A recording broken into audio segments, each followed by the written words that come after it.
Hello, welcome to Đồng Nai Radio and Television Station. Here comes the news today. This morning, the Ministry of Foreign Affairs presided over and coordinated with the Vietnamese Embassy in Beijing, China, and concerned ministries, branches, agencies, and localities to bring home 30 Vietnamese citizens from Wuhan City, the epicenter, without any transport links with other reasons. The flight HVN68 carrying 30 Vietnamese citizens accompanied by 15 crew members and 3 health officials landed at Van Don International Airport in Quảng Ninh Province. Vietnamese authorities quickly disinfected procedures and medical checks in accordance with the provisions of the epidemic prevention. Currently, all of the above-mentioned citizens have a stable health condition and will be isolated and under medical supervision. Previously, this aircraft had transported medical equipment and supplies of the government and Vietnam Red Cross to the government and people of China and helped to bring 11 Chinese citizens home.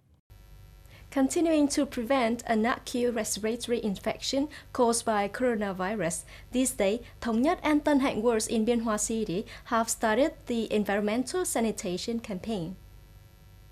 Accordingly, the authorities and military forces, the youth union, and the local people conducted cleanup, garbage collection, and clearing bushes along the routes, at the same time propagandizing and mobilizing people in the neighborhoods to take proactive measures to prevent and control coronavirus, maintain environmental sanitation, regularly wash hands with soap, avoid gathering in crowded places, and wear masks when going out.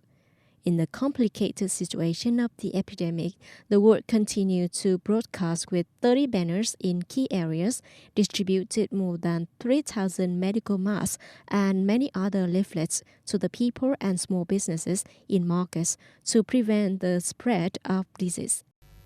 Just a few years ago, the Vietnamese labor market had about 1 million new employees every year, but in the last 2 years, the number of new employees was less than half. Aging population makes young workers, unskilled workers gradually less. Currently, the recruitment demand of foreign corporations and companies is increasing with the wave of shifting production investment to Vietnam. Lack of unskilled labor, many businesses are launching many ways to recruit people. Facing this fact, the Ministry of Labor, Work Invalids and Social Affairs and the International Labour Organization affirmed that Vietnam did not face difficulties in labor shortage, but in fact due to the low quality of employment. Provinces still release quarterly and annual employment figures, but most only recruit unskilled workers. Many experts think that now the need to change the mindset is to attach importance to the quality of employment and the quality of labor rather than worrying about unemployment figures.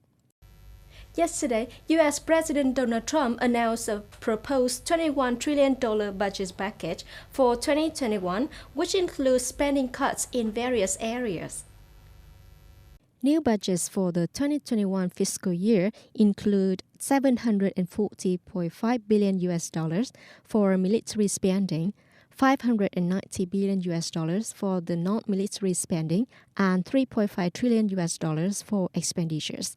Social security, health insurance, and other expenses. Under the proposals, defense spending increased to $740.5 billion. However, domestic expenditures were cut through changes to federal programs.